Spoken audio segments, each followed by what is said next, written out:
and then Helen Mirren stole the chainsaw, and that's when the fire alarm went off. So anyway, hello everybody. Welcome to tonight's interesting modelling company midweek, the midweek one, as we call it. In the midweek irreverence. The midweek, yeah, the midweek one.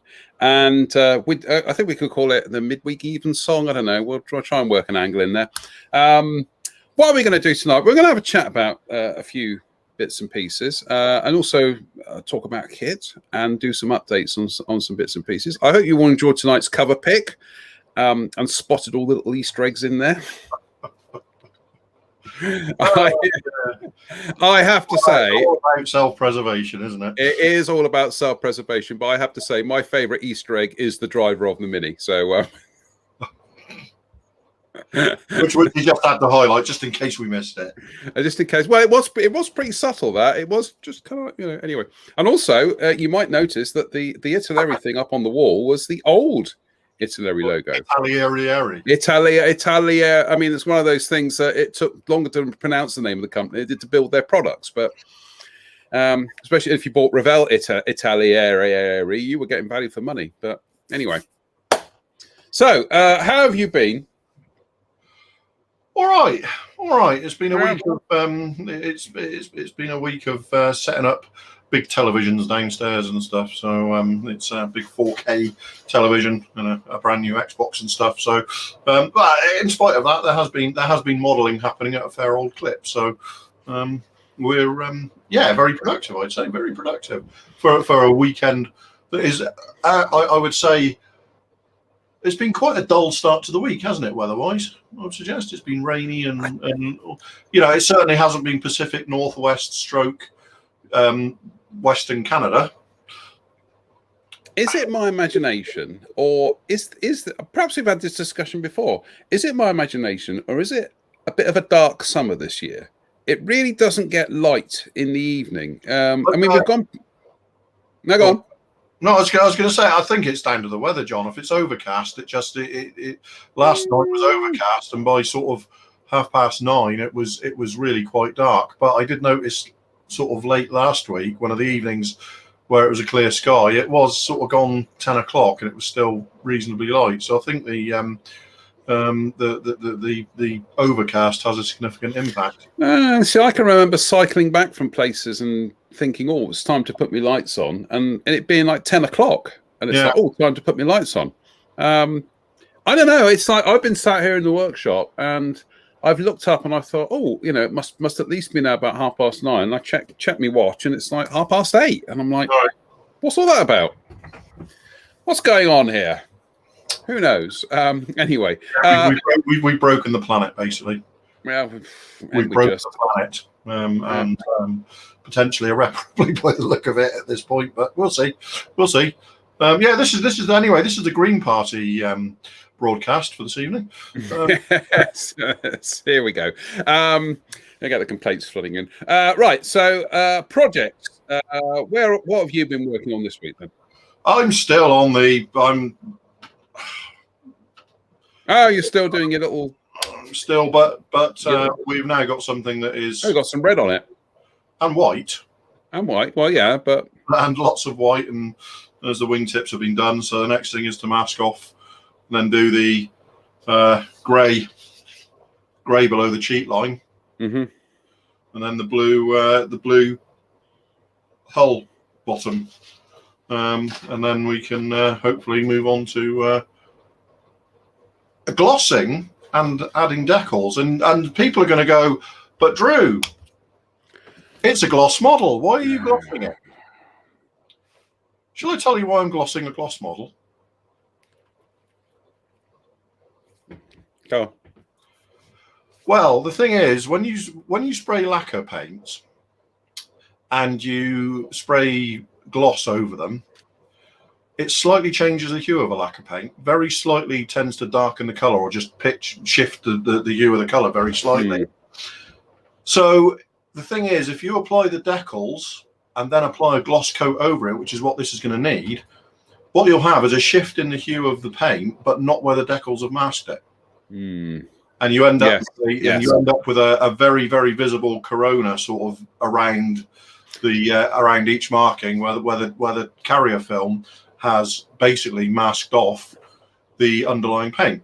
This is the thing that it has been observed, and we've talked about before, about trying to find that perfect final varnish, because we've had this with hot varnishes, lacquer varnishes, and things like that you can put it down. You can put that final coat over the decals, but because it's hot, it's gonna get to the paint, but it's not going to get to the paint that's underneath the decal, and so you end up with, even though you haven't got any silvering, you end up with still like a step, or the decal still stands out. You end up with a corona of a different color. Yeah. If it's like a dark gray, you'll end up with a corona of a slightly lighter gray around every marking. Whereas if you're using something like that, the old Galeria, because it's not. If you're using an acrylic varnish, it doesn't matter. It's fine. But because I'm going to be glossing over the top of this, gloss varnishes are still, for the most part, as far as I'm concerned, you use a lacquer for gloss because it just works better for glossing. So it will have a very, very light coat of gloss applied over the gloss before I put the decals on. And I mean very light. I mean, I'm talking probably 80% thinner to 20% gloss, and it'll just be a very light, sort of very light wet coat, and that'll be it. It'll be ready for decals. But I know then that if I varnish over it and then polish that, I'm not going to have that sort of corona effect around all the markings. And I've seen it on other people's models, and I've done it on my own a couple of times. Done it on mine, 10, 12 years ago, I did it a couple of times, and I kind of went, right, I know what that is now, and I've never done it since. So this is one of those instances where the glossing is not necessarily to prevent silvering because it's a gloss finish, but it is to help the final paint finish. So yeah, that's the plan for that. So hopefully tomorrow I'll get that masked off and get the grey sprayed, and then sort of Friday get the blue planing hull done, and then we can move on to putting the markings on it. But it's a fantastic little kit. Fantastic little kit. So that's Zvezda again, isn't it? Yeah. Talking of Zvezda, the final. This is the SU122 Redux. Now this is it. The end. Got around to actually finally finishing it and everything. So this was essentially, I wanted to do this as more of a speed build where I didn't overthink the finish. So that was just scale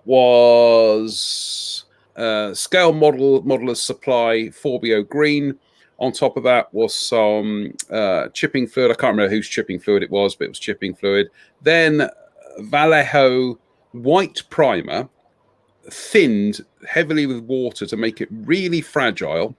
That was just sprayed over in a very rough, cloudy pattern. Then that was chipped with tap water, and in a few places their own lacquer, their own Vallejo airbrush cleaner, because that will eat into it. The tracks and the wheels were sprayed my dirty black brown mix that I've got here, and then all I did was just go freehand the centers with the white and then chipped it. Because you get that soft diffusion around the edges, it actually helps when you start putting the washes into the edges of the wheels, because it just adds to the weathering layer. It just looks like a muddy white wheel, doesn't it? Yeah, exactly. And that was it. It was just some selective washes, especially around the hatches and things, just to get the old dirt impression of dirt. Beyond that was it. I could have spent much more time doing more washes and rust streaks and building up the layers of speckled paint for dirt and mud and things, but because this is essentially built straight from the box, it was just like, no, just I don't want to overthink the finish on this. It's just bang bang bang, get it done with the most expeditious route possible, and that's it. So I probably just still spent slightly longer than I should have on this, but hey ho. So all I've got left to do out of these little 70-second scale ones now is the T34, which feels like Groundhog Day. All I keep doing is coming back to this same running gear all the time. Yeah, is to do the T34, and then finally I will finish with the Yank Panther. But they are, as I said in the spiel, they are really fun little kits, and I certainly would not shy from building any more in this game. I mean, I think you say you didn't overthink the finish. It looks great. The finish looks great, but the nature of the kit means it's precisely designed so you don't overthink it. It's that they're not worth that expenditure of energy, and I don't mean that as an insult. I mean I mean that just as these are simple kits. They're aimed at a specific sector of the market. They're not designed for what you and I would normally do with a piece of armor. They're designed for people to build, slap a bit of paint on, and play with in whatever that's what they're designed for. However, the detail is fine enough that you can make them look pretty good with a little bit of effort. So I really like. I really like the idea, and I'm looking forward to seeing that Hurricane. I think it'd be interesting to see that, because that's that is of the same, like the Stuka and the 190 and stuff. It's the same thing, isn't it? It's designed specifically for that approach. Now, of course, the flip side to that is I got that finished over the weekend, so I could start on this, which is the little Tamiya Kettenkrad, which. It's utterly gorgeous, as you would imagine. Really? Yeah. Although there are one or two areas where, especially on putting all those panels on for the main chassis, there were one or two areas where I actually had to go in there and just do a little bit of refinement of the fit, because it just wasn't as absolutely precise as I wanted it to be. And I was sat there thinking, no, is this me or is this the kit? And I kept doing dry runs and everything. And I thought, no, for my own fastidiousness, I just need to go in there and shave a little bit off. We're talking about a single scrape, a single adze of a knife blade. And then it was absolutely how I wanted it. However, I've got round to doing the running gear on this again. I'm trying to break it down into sub-assemblies so that I can then paint it and then move on. So things like the engine, the engine has to obviously has to be left separately from everything else, so you can paint all that, blah blah blah. What I am going to do with the running gear is pretty much the same as what I did on the SU-122. Is I am going to prime the whole thing, everything in my Tamiya dirty black brown color. Then I'm going to go in with the sand gelb and freehand it up to as close to the edges as I can, but just leaving a little bit of soft overspray on that. When it comes to the actual final finish on this, the other thing is that I'm also going to try and construct the tracks the Martin Kovac method, and that is try and do them as a removable kind of block, so that they can be painted separately. Then the little rubber blocks will be painted separately and added later on as well. I did that on the KV1, the 3050R KV1 I'm building. Yeah. I built them all as one and removed them, and then there's a couple of fraught moments getting them on, because obviously they do remain a little bit fragile, shall we say, if you're careless. But it really does work, and it makes painting them a cinch, and it's all slide into place afterwards.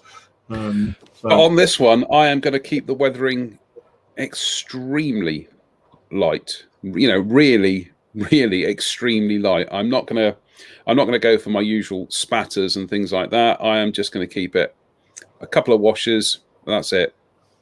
Just bang through it and get on with the figures as well. But it's good fun. I'm enjoying it. I was just picking up I was just picking up one of those to get an idea of the size, because that's what you got in the picture. So I was going, oh yeah, it really is tiny, isn't it? Just make sure lid is screwed securely on the Tamiya extra thin. And there's the old running gear altogether. I mean, the drive sprocket. The drive sprocket does have rubber sections in between the metal teeth. So,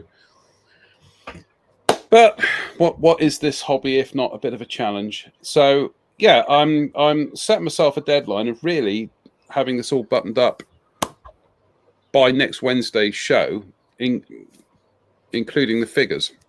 Right. Ish.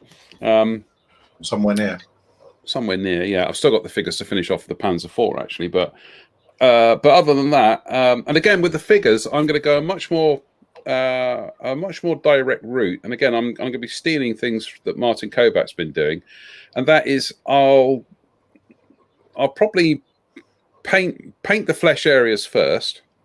mask them with blue tack. If I can't leave them off separately anyway, then I'm actually just going to airbrush the uniform colours, and I should airbrush. I did actually buy some of. Yeah, I saw that in Antics a while back, but it's very, very useful. But I still prefer blue tack for masking camouflages. Yeah. But in terms of for masking stuff that you've seen Martin do on figures and stuff, that's the stuff. Okay, right. The thing is that has it has barely any spring to it, if you know what I mean. So you're not like with blue tack. If you're pushing it into stuff to mask it, it can spring away and pull away a little bit. That won't. That'll go exactly where you put it. So I kind of think that that might be the best thing for that kind of masking. I tried masking a camouflage with it, and I went back to using blue tack for camouflage. But we switch to the. Bear with me a second. It's just, as you can see, if you pull it, it doesn't have any memory. Yeah, it does. Yeah, exactly. There's no memory to it. It doesn't spring back at all. It goes exactly. Okay, I'm sold. It does. I mean, you can pull it like so, but and the other thing, it's not like blue tack in it. Although it adheres. Almost like parafilm M, just like the surface tension makes it adhere rather than being sticky like blue tack, which just means that when you pull it off, it doesn't leave any kind of residue. It feels like a soft plastic. As you can see, you lay it down and it just stays there. It just stays there. What I don't like is that it will. Part of the reason I don't like it for camouflage and stuff is because it's very slightly liquid. And it will over a few hours after applying it, it will kind of settle down and make a really hard edge. Okay. You know what I'm saying? So you rely on the sort of sausage effect with blue tack to get a very to get a soft-ish edge. This will end up. You could probably get a paint build up against the edge of this if you put the masking on and it's been there for a few hours before you spray. It could end up with an edge of paint, but like I say, if you pull it off, it just comes straight off under its own. I think it's one of those things that's worth having for another tool. Yeah, no, I'm sold. I get some. Yeah, you know. The other thing is, you look at it and you go, "My God, that's not cheap." You know, I mean, that was about 12 quid. But the other thing is, you can also reuse it as well. I don't tend to reuse blue tack or masking tape or anything like that. Once it's done, it's in the bin for me. Yeah, I do. Once it's all stuck together with its, with its sticky tape and everything, I'm afraid, my green credentials going out the window here, but I'm afraid it goes into the bin. Sorry. Yeah, some stuff does, and blue tack's one of those things for me. That blue tack and masking tape for me is a one-shot deal. But I'm led to believe that really genuinely is reusable. So, but that's the plan. Is just certainly when it comes to the uniforms, I'm going to be letting the airbrush do a lot of the heavy lifting for the basic colours. And to be honest with you, I think it's going to be down to detail painting. I probably won't even bother trying to do any shading or highlighting or stuff like that because I suck at it anyway. But again, I just want to try a slightly more expeditious route to see what I end up with. In terms of the final thing. So I will continue to strive to be a better figure modeler, but I don't want to suddenly find myself, 10 days down the line still painting these things and thinking I should get on with something else really. So know your limits. No, I think getting some of that masking putty will be a good move. Having seen the way Martin pushes it into like belt lines and stuff for uniforms. Yeah, exactly. Really, really efficient, really good. So yeah. I spent years sort of saying I'm not getting it. It's just I've got blue tack. Blue tack's fine. And then you watch people using it and realise that the properties are very, very slightly different and have applications for you. Well, it's a bit like those MIG oil brushes. When they came out, I was just like, really, it's what is this? Mascara for modelers. We were all. I can remember sitting in your front room having these discussions. Yeah. We're sat there throwing popcorn at the screen, and then we actually got some, and it's like, no, they are actually different to oil paints. Yeah, they do have an application. They do have an application. I do like them. I do use them quite a bit, actually. So, right, let's crack on because we're almost rapidly coming up to the end of the first half. Mercifully, for those of you watching, we're all coming up 7 minutes, coming up to the half hour. Good Lord, we can talk. Can't we just? You see how the evenings just fly by at your place, don't they? I do. The hours seem like days. Now we're very, very grateful to John Walker, who rather nicely, rather kind of him, sent us a kit this week, which is one of these kind of manufacturers that I've heard about, but I've never actually seen any of their stuff. So this was Rubicon models, and this is 156 scale. So this is that's that Twilight scale that wargamers have taken up for some reason. Why they didn't stick with 48 scale, I don't know. But that's anyway. John sent us this. So I mean, my first thought when I got the box was, it's 72nd scale. I opened it up and thought, God, this is big. But no, it's 156 scale. I've never seen this stuff in the flesh before, and I've certainly never built any of this stuff. And I think it's fair to say I was very pleasantly surprised. It has a kind of a matchboxy feel to it, but a sophisticated matchboxy feel, in as much as the parts appear a bit chunky, but when you actually start looking at it, you realize that what Rubicon have done is they've simplified areas where you're not going to see anything, and then put a fair amount of detail into areas that you are going to see things. So it's an interesting approach. That's the kind of like the slide molded part for the kind of like forward engine compartment and the driver's cab. That sprue is the rest of the vehicle.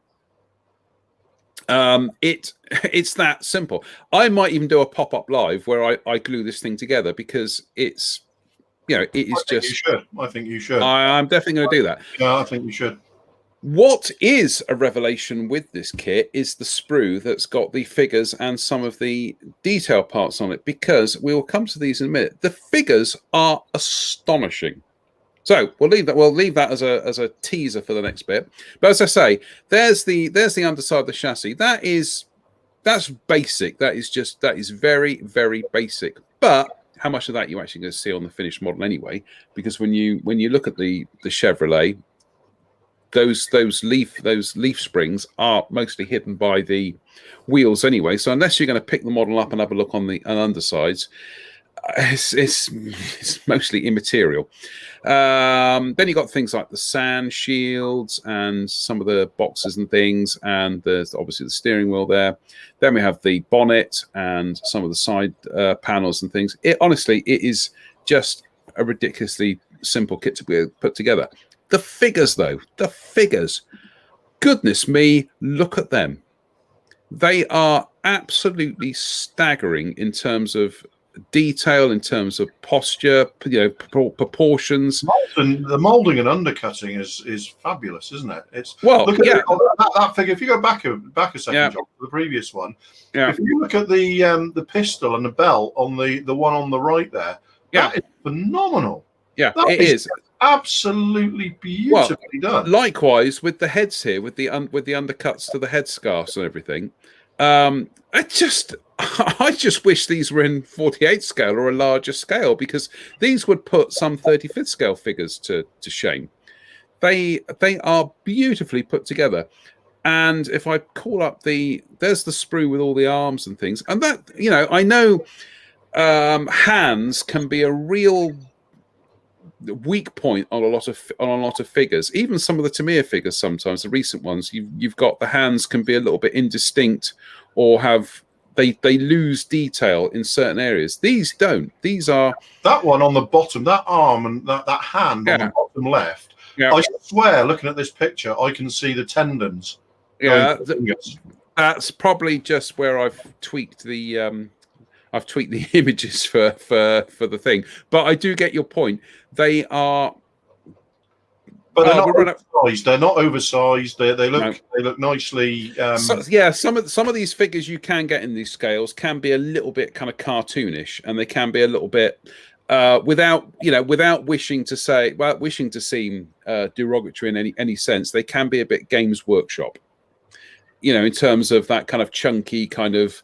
Well, it was even a standing joke for a lot of years with Verlinden's figures, wasn't it? That the hands were always gigantic on them. Oh, yes, exactly. But yeah, and you also get some bits and pieces. So you get some weapons there, you get machine guns and stuff. But yeah, let's just have one more look at those figures. They're gorgeous. They're absolutely gorgeous. So I'm gonna bang this thing together because I want to see how it goes together, and because I shall be building that little IBG cruiser tank as well. It just makes sense to do two models where I'm putting through the paint shop, in the same colours, the same kind of contour scheme. Also, you get a huge decal sheet. I'm so astounded. My voice can only be heard by dogs. You get a huge decal sheet, Well. But with all these large-ish, so plenty of variety in there. There's at least 9 options there, isn't there? Yeah, there's a lot of options there for one vehicle, and some of these leftover decals I know this is 156 scale, but can have applications in other scales as well if you fudge it a bit. But yeah, I am absolutely blown away by this. It's not a scale I've ever really had a look at because, as I say, it's one of those kind of because it's not 48 scale. I am being utterly snobbish here and going, I can't even be 48 scale. But if this is what some of these kits are like, I might be looking at these a bit more. Actually, obviously there are details that you're not going to get in the kit, like things like the windscreen and some of the aerials, and I think some of the Pioneer tools as well. So yeah, there is a certain amount of compromise going on here. But for what it is, and I think these are about 10, 12 pounds. Again, ideal for beginners because there's few parts here. They are affordable, which is something we're going to talk about in the second half of the program. And I am absolutely, really, really, really impressed with that. I'm really grateful to John for sending me this because, I think one of the things we do try and do on this show, as much as we do feature a lot of the normal and the mainstream stuff, is also just try and get in there with some of these other brands that,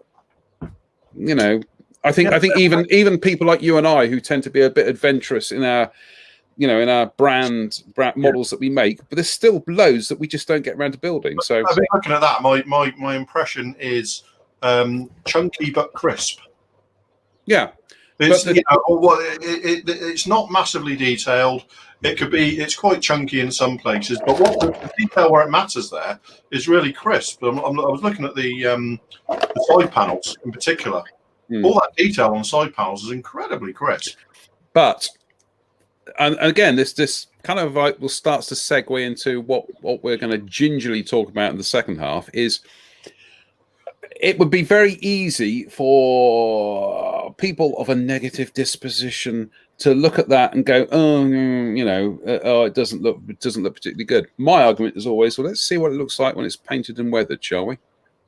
Let's wait to see. A model is supposed to be, it's raison d'etre. That's some French for you there, Mr. Horn. Its raison d'etre is it should be painted and finished.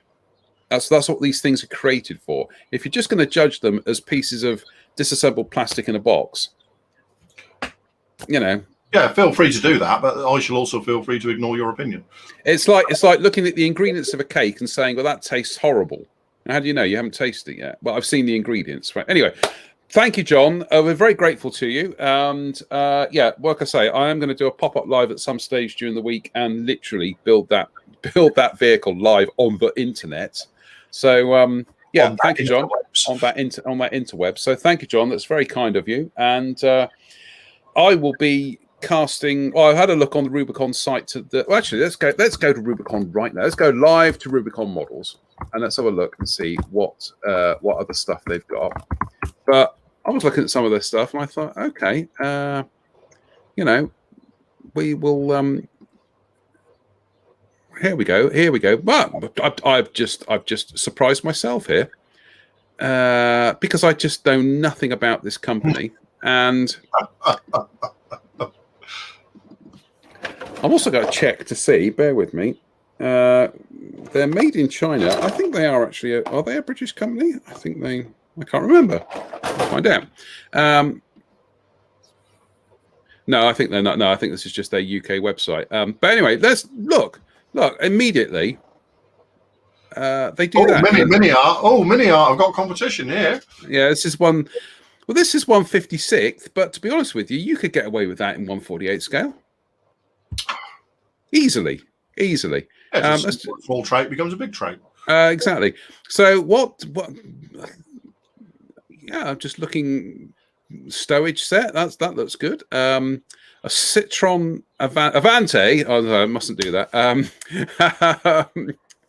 Don't do the Wogan. Citron there with. Look at that. That's fabulous. Look at that. Stowage set. That's a real refugee thing, isn't it? Yeah. Yeah, wow. I'm just blown away by this now. I've discovered 156 scale. I have been sat here being very sniffy about 156 scale. See, that Valentine has my attention. Exactly. I'm sniffy about it, but you know what? I'm just looking at what they do here. British Infantry, they do figures. Some very nice figures by looks of things. They do vehicles. What they do Stuarts, Crusaders, Wolverines, Greyhounds, half tracks. Oh, nice Jeep there. Shermans, Chevy trucks. CMP trucks. Yeah. Well, look, let's just say. I think the best thing to say is that if what you've seen tonight has kind of like piqued your interest, then I would suggest you head over to head on over to Rubicon's UK website, or there you go, rubiconmodels.co.uk. Because I will be after the show. I should be going through that and thinking, yeah, because some of those accessories, all right, isn't it? Yeah, some of those accessories, even though they're 156 scale, they've got applications for 148 easily. You know, a bedroll in 156 scale. You know, is somebody going to sit there and say, "Oh, I can tell you that bedroll is over scale for 148." Really? You know, somebody will. You know, somebody will. Yeah, exactly. So there we go. I think there are some aircraft in 146, says Colin. Good Lord. Well, every day's a school day, and this certainly has been an education this evening. So,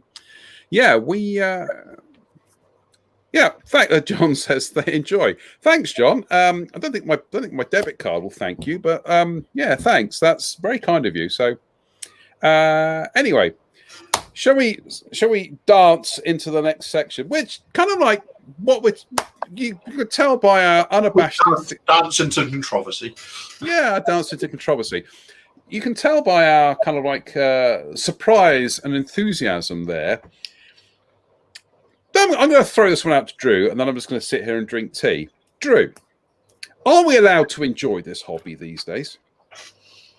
I think some people would challenge you. But on the other hand, I would suggest that, yes, we are able to enjoy the hobby and should be able to enjoy the hobby. And I think from a personal point of view, you just have to look at what we do on the hobby company stand at Telford and the way in which we get that interaction with people, and it's all about getting people to enjoy the hobby. Some people are overly precious about it, I think. And will challenge anything for the sake of challenging it. I'm trying to be diplomatic here. I'm trying to be diplomatic here as well. This slightly riffs on something that this man spoke about during the week. You may remember him, a former member of the band. No, he's still in the band. He just doesn't know it. Is something Spencer said about sometimes this kind of just this negativity, and I don't get it. I remember going back oh Lordy, this is going to feel old now. Going back 25 years, when back in the old days of rec models scale, I think we should do the wibbly wobbly effect. Yeah, rec model scale. I remember when I kind of like, got the old dial up going, beep, and it's like suddenly, rec model scale. Oh, great. Forever. Yeah, exactly. And it's like, oh, this is fantastic. I can now converse with modelers, the other all over the world. And then within about 5 minutes, I was just like really taken aback at the wave of negativity there was, especially aimed at kind of one or two manufacturers at the time. I remember it was, for some reason, Hobbycraft were just absolutely vilified from pillar to post. And that shocked me at the time, because I remember thinking to myself, well, they're not brilliant kits, but at least they're doing things that aren't being done. That Hobbycraft were doing non-mainstream stuff. They were doing stuff like Seversky P35s. They were doing Curtis P36 Mohawks. They were doing P26 P shooters. They were doing all this kind of. They were also doing. Yeah, they're also Hispanos. Yeah, they're also doing vampires as well. But they had their hits, they had their misses. But by and large, I appreciated them for what they were trying to do, and some of their kits I thought were very good. But even the very good kits weren't getting a look in, because it was just this kind of thing of their kits are garbage. Let's just now absolutely tear them to pieces. And it's disappointing to say that 25 years on, that kind of thing still exists, and I don't understand why people want to do that. What's the point? It's part of the human condition. It's part of the human condition. There are experts, and there are self-appointed experts. There are subject matter experts, and there are self-appointed experts. And you tend to find one of those group will offer advice on how to deal with a problem, and the other group are merely happy to point the problem out and make themselves look very knowledgeable. That's my take. That. We're all desperately looking at the gallery here, and they're going, no. It's no. We are trying to be diplomatic about this, because I think it comes back to that thing we spoke about a few weeks ago about, is the glass half empty, is the glass half full, or I didn't ask for a glass of water in the first place, or I asked for a milkshake. It's this thing of there are things in the hobby that. There are companies in the hobby that I think, well, I built some of their stuff. I wouldn't want to build out of choice again. I wouldn't spend my money with them, you see. But that's it. As far as I'm concerned, it kind of ends there, doesn't it? Yeah, that's my personal kind of viewpoint. And the other thing that I said the other day was in terms of enjoyment, there is no absolute right and there is no absolute wrong. You stand by your results, not by the route you took to get there. Yes, exactly. It's irrelevant how you get to a decent result, as long as you can stand by that result. And there's a kind of there's a strata of people saying no, that is wrong, and it's like, what do you mean it's wrong? How dare you? You can't tell me it's wrong because it works. Oh, you're wasting time doing that. Well, am I? Walls work for me, and it wastes no time as far as I can tell. Yeah, and you've got this kind of people who are telling other people that what they're doing is wrong. Not that, have you perhaps thought of doing it this way, or trying this? You might find it helps. They're just saying no, that is wrong, and it gets extremely short shrift from me, I'm afraid. I just don't understand it. I genuinely don't understand it. And I think one of the things that, and this kind of slightly riffs on what Spence was talking about earlier in the week, is that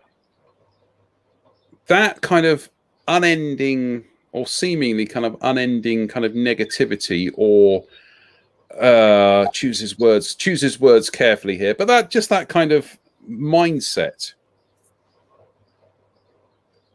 You say, is it healthy for the hobby? But is it going to attract people, or is it going to put people off the hobby? So if you've got people who take part in kind of discussions and groups and forums and Facebook pages and whatever, if they kind of come in and they ask a question and then they are absolutely rained on by people who just want to prove, this is essentially act like schoolyard bullies.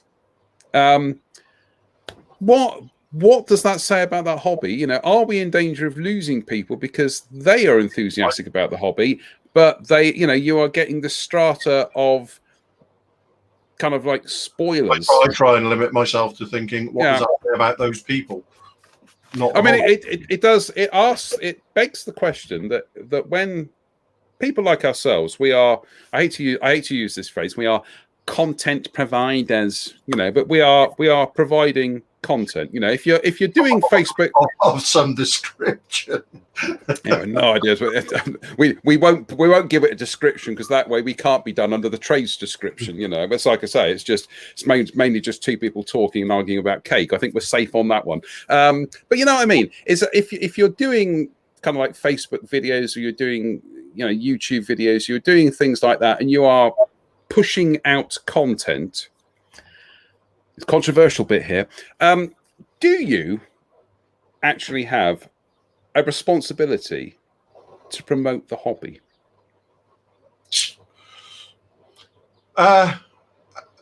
No.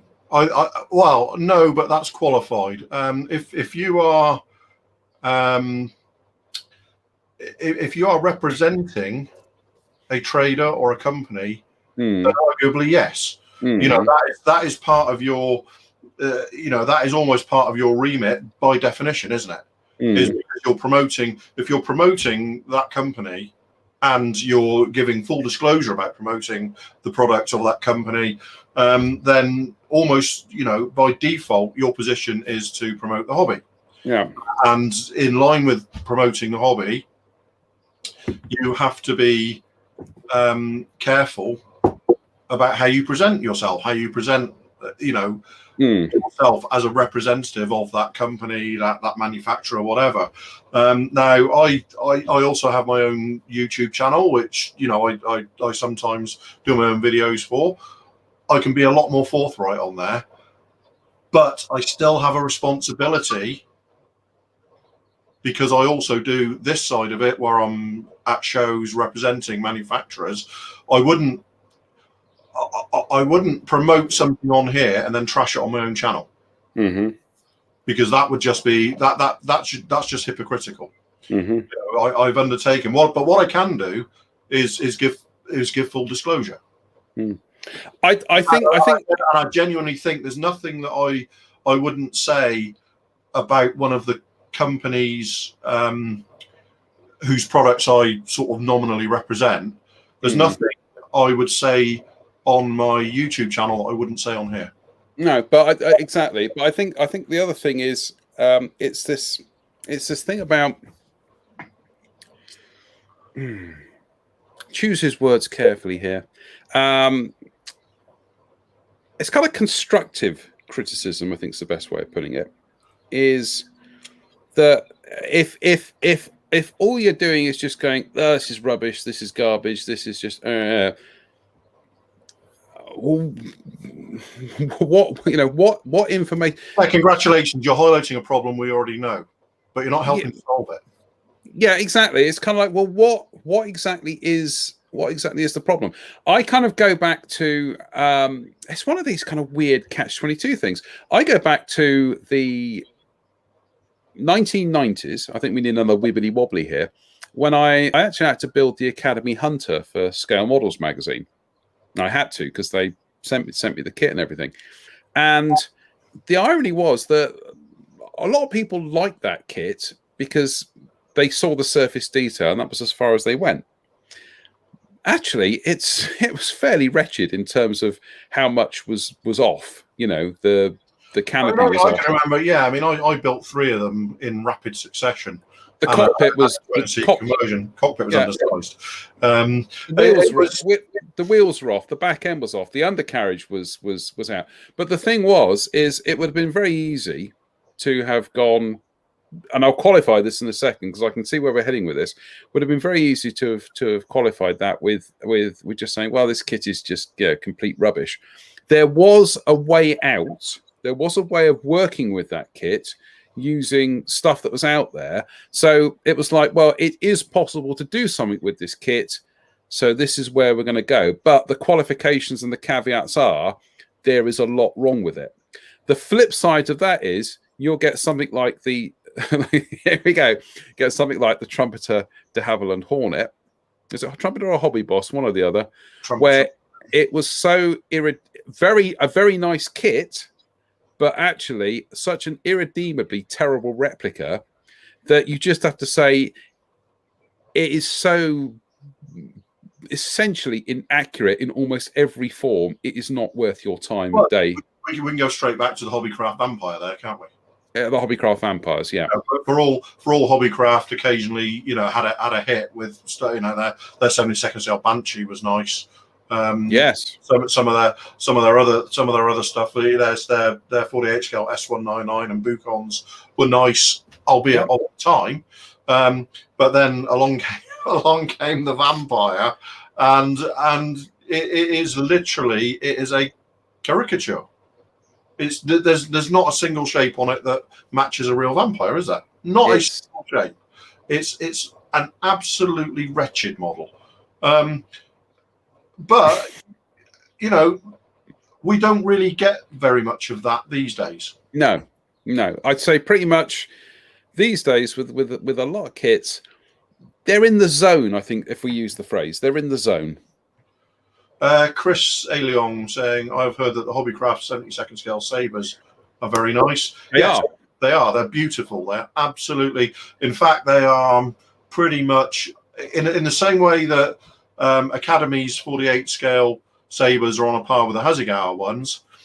The Hobbycraft 72nd scale sabers are pretty much on a par with the Fujimi ones.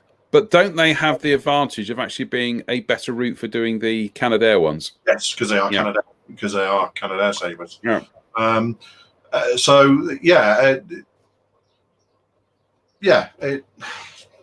It's difficult, isn't it? It's a tricky one. It's long pause.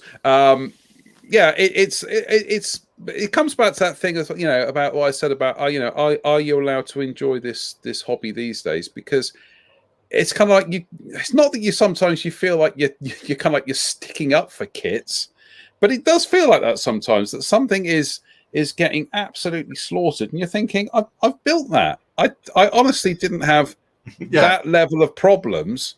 And if you try and kind of like gingerly kind of walk in and go, well, I didn't have that problem. So suddenly the old plinky plonky piano music stops and the whole room goes quiet, and it's just like everybody in the saloon turns around to look at you. Yeah, exactly. It's like no, hang on. It's like occasionally you see somebody who's made a simple mistake with something like a new tool Tamiya kit, and it's thrown stuff off down through the build, and they're saying it's an appalling build, and you can actually highlight exactly where it started going wrong for them and say, well, here's where it started going wrong for you, and after that, because you didn't solve that problem there and then, it's just compounded down through the build, so you've ended up with something that you've literally thrown in the bin and now think Tamiya are the worst kits on the planet. Well, actually no, without wanting to sort of be too critical, that's your fault, not the kits. But here's how you could have solved it.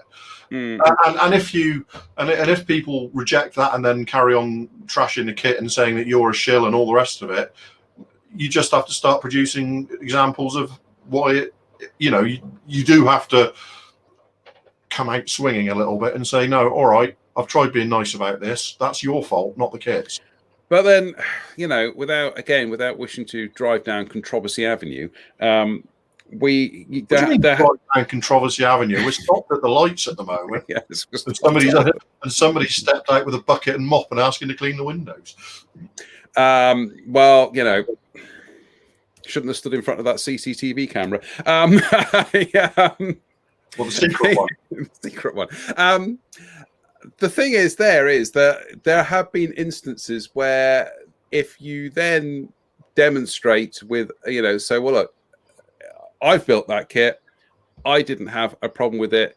Here is a photograph of my model. It is met with, that photograph is meaningless.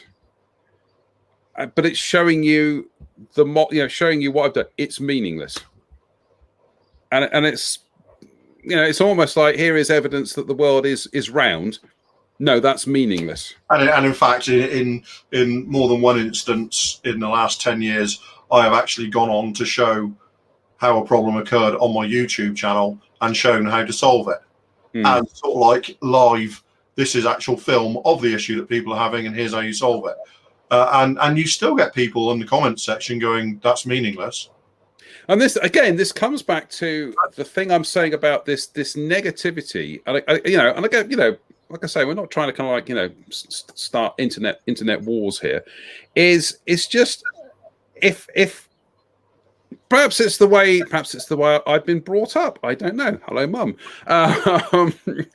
who's now switched off and started watching Tipping Point. It's like if somebody says, well, actually, the problem you have with that kit there was, you know, you at this stage you did something wrong, or you've not done this, or you've not done that, and it's like, yeah, actually, I take that on board. You know, I'll take that on board. Or even if somebody does, you know, I've done something, or you know, I have a problem with something, and somebody says it is fixed. When I go back and I go, well, I've tried that, but you know, you at least listen and take on board what people are saying. What you don't do is just go, no, didn't happen. Yeah, didn't happen. And I don't get that, and I don't understand that. And you know, I know this hobby is a broad church, and you know, it's people, it's their workbenches, their rules, etc. But I just, like I say, it comes down to this thing again that you sometimes feel as though, you know, like tonight, you know, I'm genuinely impressed with that Rubicon model. I've not been asked to be impressed with it. You know, it was sent to me by John, very kind of him. But having opened the box up and had a look at it, I thought, yeah, that looks pretty good. Somebody else could just come along and go, well, that's crude, that's too big, that's too small, I don't like that, I don't like that, I don't like that, I don't like that, it's garbage, I wouldn't build it. And it would be like, well, fine. But, yeah, you know, that for me, at that point, the conversation's over. Yeah. Okay. I'm going to proceed with this and see what I can get out of it. Because it looks like it'll be a worthwhile exercise. Yeah. But no, if people are that prescriptive in their opinion, then the conversation's over. You know, yeah. I certainly don't feel any urge or responsibility to try and change your opinion. No. You go your way, I'll go mine. Simple as that. I just, what, you know, and we try to do this with, you know, with this show and with this channel and everything, is, you know, we are trying to, we are, you know, we are upbeat. Why would we not be upbeat? Look at the breadth and the constant stream of new kits you are getting these days. Why would you not be enthusiastic about this hobby? I know I am. Yeah, well, yeah, we are, because we kind of, without wanting to sound too incredibly nerdy, we live and breathe it pretty much, don't we? Day in, day out, we do. Yeah. And that's just a reality of the situation. But I'm kind of minded of today. You know, today is the day after nearly 2 years of waiting that Airfix's new Vulcan has finally started getting into people's hands, isn't it? It's finally, I was seeing all the people yesterday and today, they finally started turning up at people's houses, their pre-orders. One of the guys in my workshop at work, his turned up yesterday. You've been talking to me for months about it. And you've already had somebody saying, oh, if you've got a Vulcan today, keep it to yourself. We don't really want to see it. It's like, I'm sorry, You've got sort of several thousand of these kits have gone out after people have waited 2 years, and you're trying to tell people not to share their joy on, on a forum. It's like, you're very, very close to getting the sharp end of my tongue here. It's like, why would you want to steal somebody's joy like that? Because you haven't got one, because you're bitter, or you can afford it, but you refuse to justify the price or whatever. And I got quite angry about that, because it's just like, yeah, you know what? For the next few days, there's going to be pictures of bags of sprues of that Vulcan and decal sheets, for those who receive decal sheets, everywhere. And so what?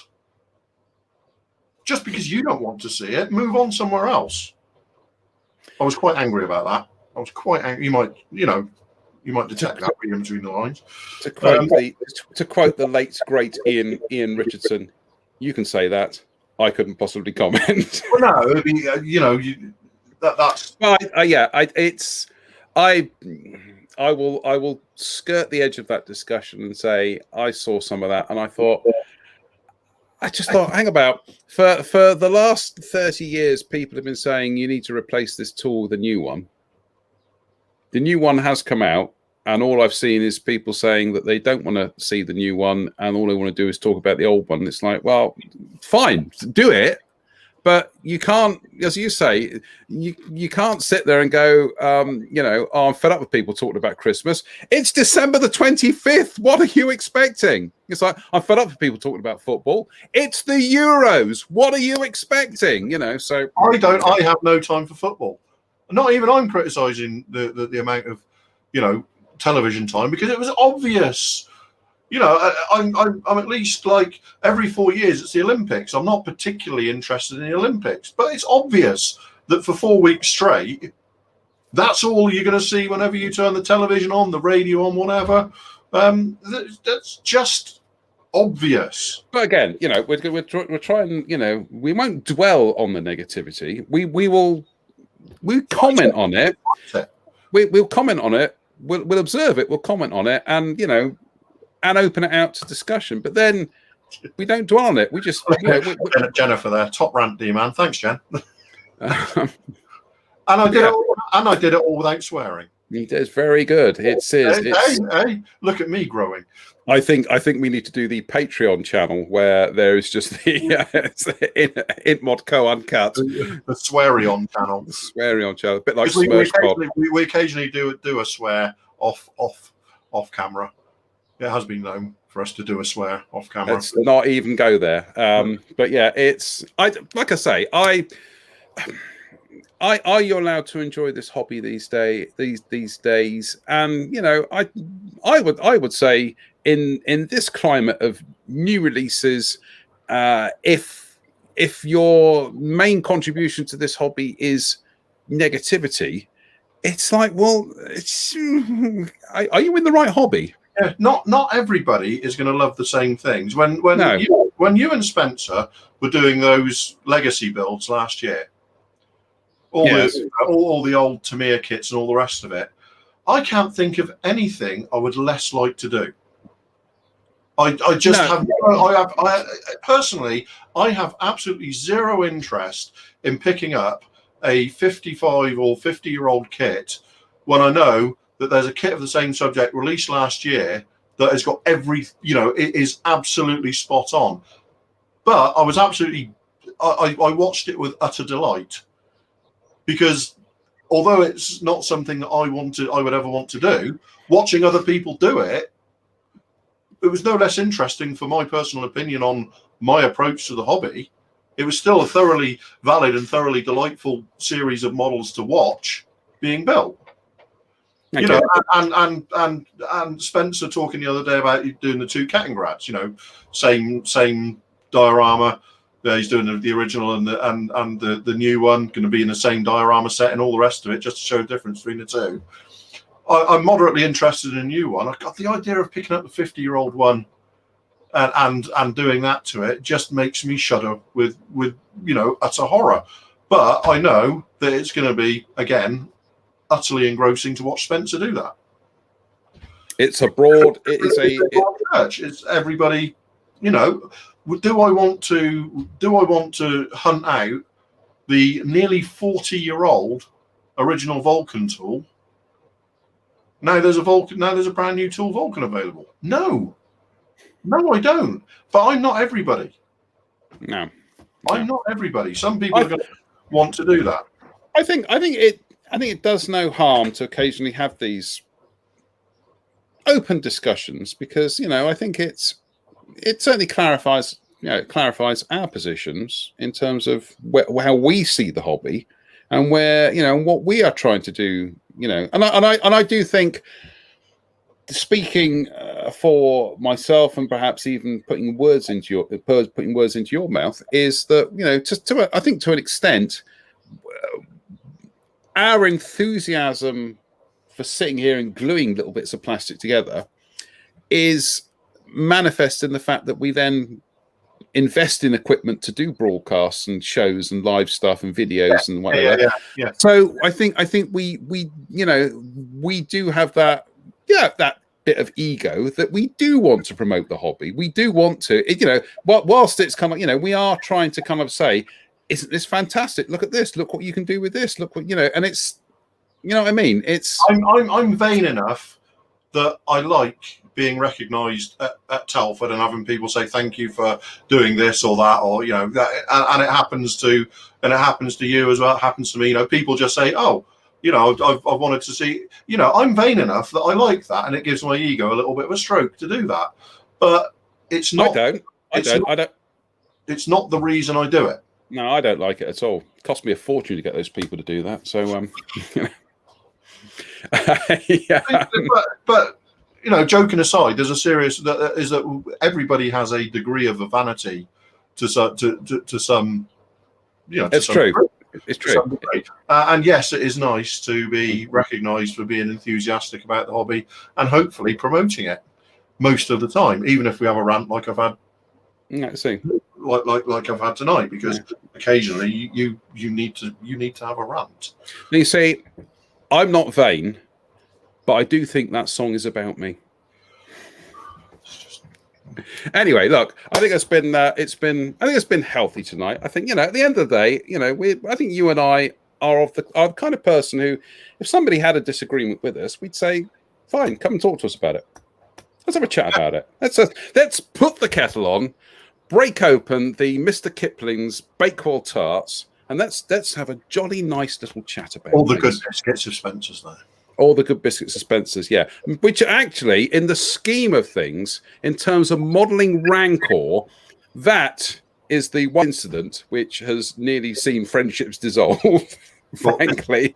Biscuitgate, yeah, exactly. Despite the fact that we saw him write for biscuits afterwards, but just unbelievable. Just the man, he doesn't hold a grudge.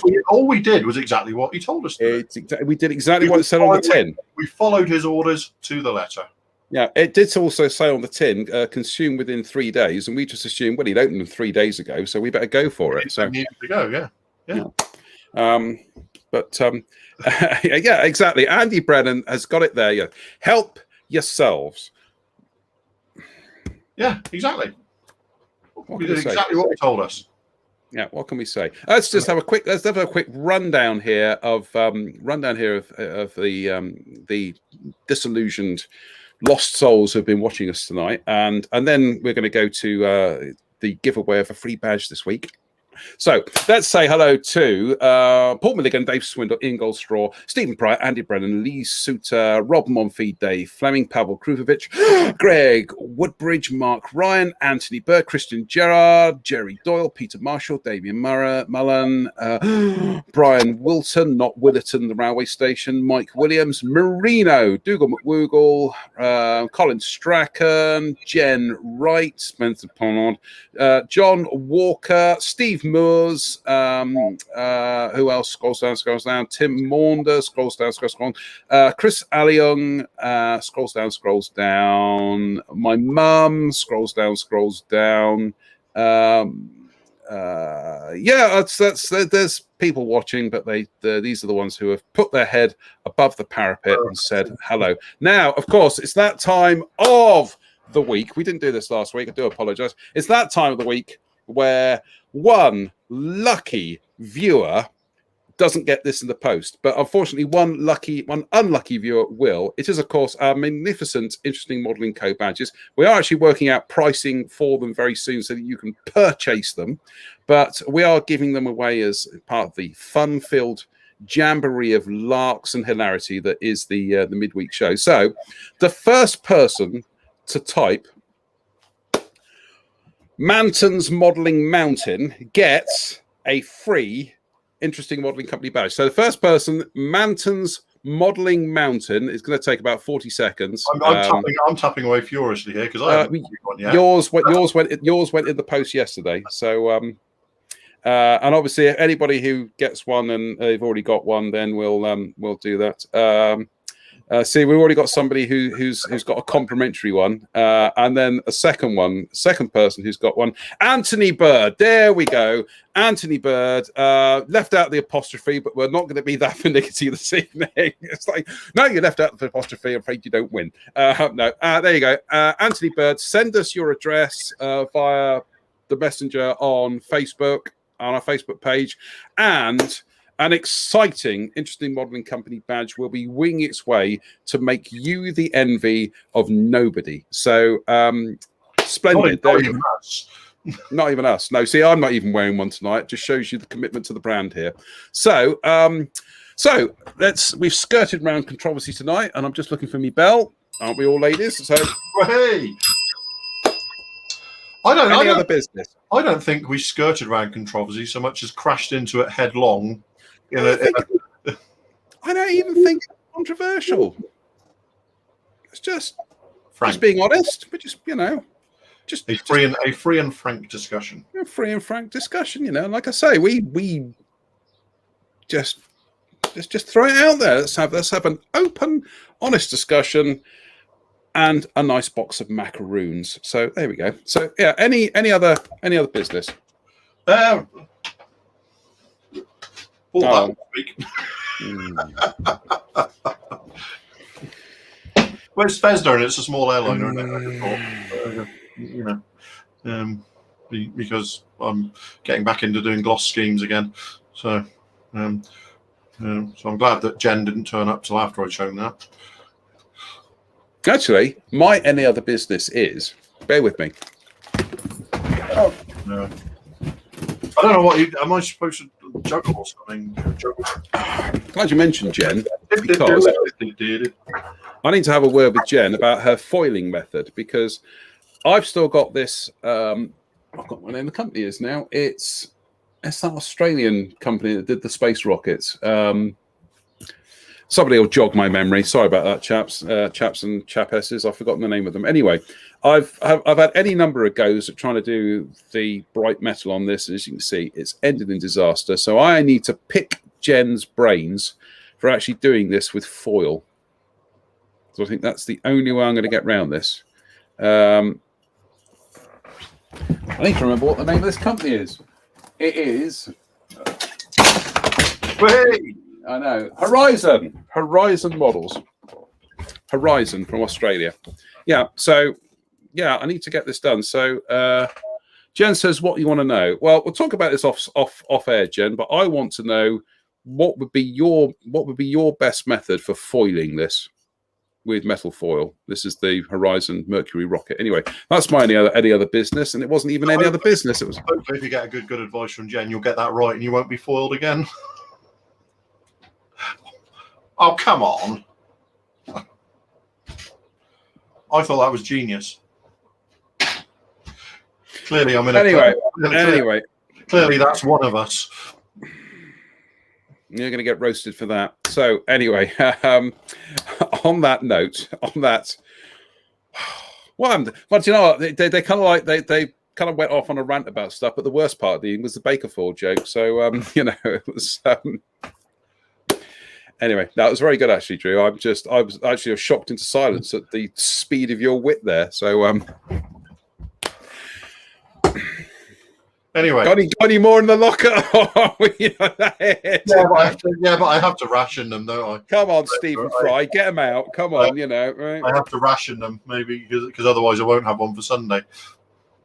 Now Sunday. Hang about.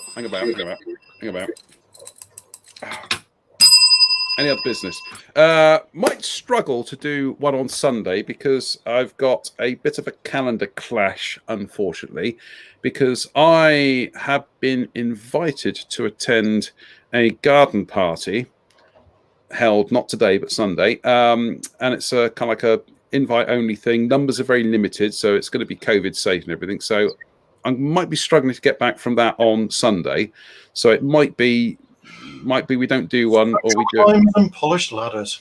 It is. I'm this wayward son is certainly looking forward to having father again. So so I couldn't pass it up. It's at a posh venue and all that, and well, posh outside venue, but yeah. So I might be going to a garden party. Will you be whining? Will you be reclining? Skip the next one. But we can mime it.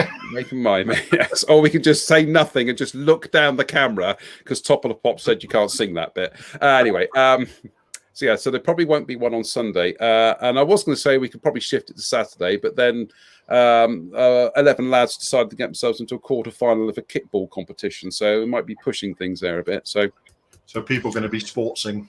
People will be sportsing, so we'll have a chat about off air. We could always do it Monday, and then I'll be on late. You're on late. Okay, so folks, there we go. Probably won't be one on Sunday, but there might be a pop up in the meantime. So we will let you know. We will confirm and let you know. We will confirm. So on that note, I think it just remains to say thank you to Drew for joining us tonight in what's been a very fun conversation, as always. We always still say what we're going to talk about tonight, and then it's an hour and a quarter later, and we realise we've sort of not only have we talked about it, but there's a lot more we could say. I know we could easily go on for another 45 minutes, but I think you've got to have a cut-off point because people will start drifting away. I know, you got to keep them keen. So on that note, as always, wherever you are in the world, please stay safe, stay out of trouble, and we will be back at some stage in the next 7 days. At some stage. So as ever, thank you to Drew. Thank you to everybody who's tuned in tonight. Anthony, your badge will be winging its way to you tomorrow. On that note, we will see you very, very soon. So from myself and Mr. M here, good night. bye for now. Okay. And bye for now.